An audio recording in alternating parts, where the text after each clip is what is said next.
like, oh, could you? No. This is the service you provide. Make it work. Oh, I'm angry, man. I'm over here acting like I did something wrong. I'm just going to hang up on this lady. Go away. Say, is that on Chrome? Is that Chrome's fault? Out of here. Let's see what he does. Drops back, looks to the side. Would you look at that screen pass? Is that the best screen pass you've ever seen? Kyle, look at that. Kyle, look at that screen. Would you look at that screen? Look at that. Look at it. Look. But then again, I would have traded Jimmy Garoppolo after 2017. You guys were like, no, don't do it. No, I like Jimmy. He's so good. Don't do it. Stop. It's my favorite quarterback. I was like, guys, you can get 3 first-round picks for Jimmy right now. What are you talking about? You're like, no, stop. I don't like it when you talk like that. Stop it. He's a good quarterback. That's what you sounded like. His name is Mike McFloppy. His name is Mike McFloppy. If Solomon Thomas was playing like this, he'd be like, man, I got to step it up, dude. Man, I'm not playing at my usual Solomon Thomas level. No fun. It's not why I got in the industry. I want to tell these people what to do. They make millions of dollars. I don't. I'm the expert. All right. Welcome in. We are basically going to go position group by position group, trying to fix the Niners and get them back in Super Bowl contention.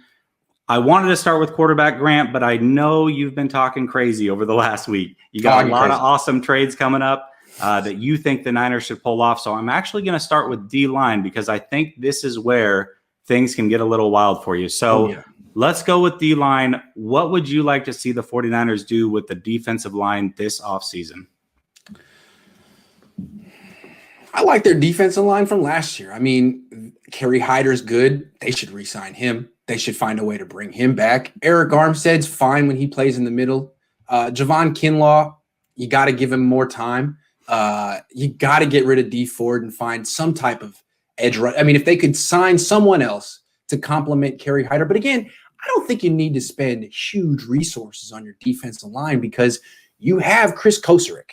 He's supposed to be, and he is. He's a fabulous defensive line coach, and he gets the most out of middling defensive linemen. Look what he does with Kerry Hyder. Look what he did with Jordan Willis and Deion Jordan. I feel like all these middle of the road guys, Kevin Givens, flourished under him. So I think there are ways that you can have a really good defensive line, a good enough defensive line. And what I would do is I would trade Nick Bosa, not because I don't think he's good. I think he is really good. And that's why I think I would trade him, because you could get the second pick in the draft. And I just can't get over his injury history. I just can't.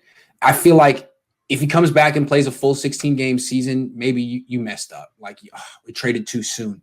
But do you think, is that more likely, or is he more likely going to come back and be on a pitch count and miss time? And I don't know. And then his value drops even more. So I guess my ace up my sleeve is trading Bosa. And I don't know if the Niners would do it for the number 2 pick. I think I would do that. But I do think they're at least considering, would we trade him for Deshaun Watson? It's such a, he's worth more than the 12th pick in the draft. And that's what he's the premier trade chip the Niners have. And it's at least interesting to fantasize about what it could get you. You know what I mean? So I think that the Niners, if that trade was proposed, see, here's the thing about Shanahan. I don't think Shanahan would propose that trade. But if Saleh came to him and said, listen, we'll give you the number 2 pick for Bosa, I think that they would have to think about it.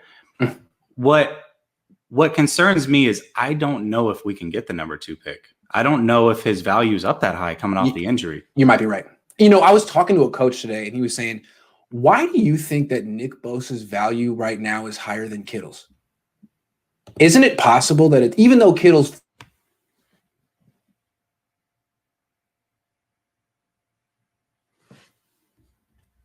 I'm here. Sorry about that. All right. You're good. So I was talking to a coach today, and he said, are you sure that Nick Bosa is worth more than George Kittle in a trade? Because even though Bosa's younger and cheaper now, Bosa's injury history is a lot more serious than Kittle's. And Kittle is an all-pro player as well. I think some people talk like Bosa's the second best player in the league and Kittle's number 3 after Aaron Donald. Depending on where Patrick Mahomes factors in that as well. So I don't know. What do you think? Who has more value in a trade right now, Kittle or Bosa? Obviously Bosa has a trade value based off of being a premium position, but I think it's Kittle right now. Wow, you might be right. Hey, let me ask you this: could you trade Kittle to the Jets for the number 2 pick?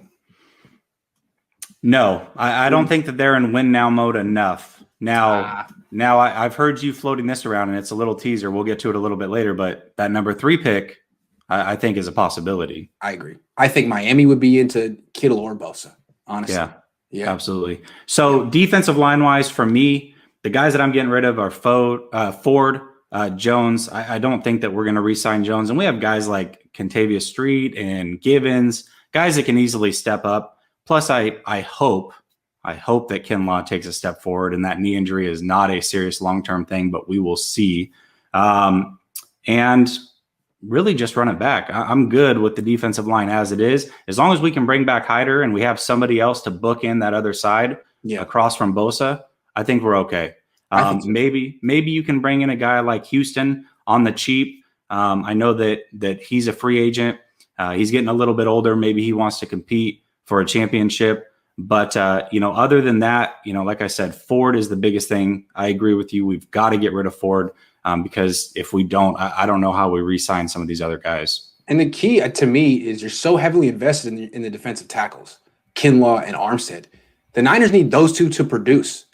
I mean, they need, period.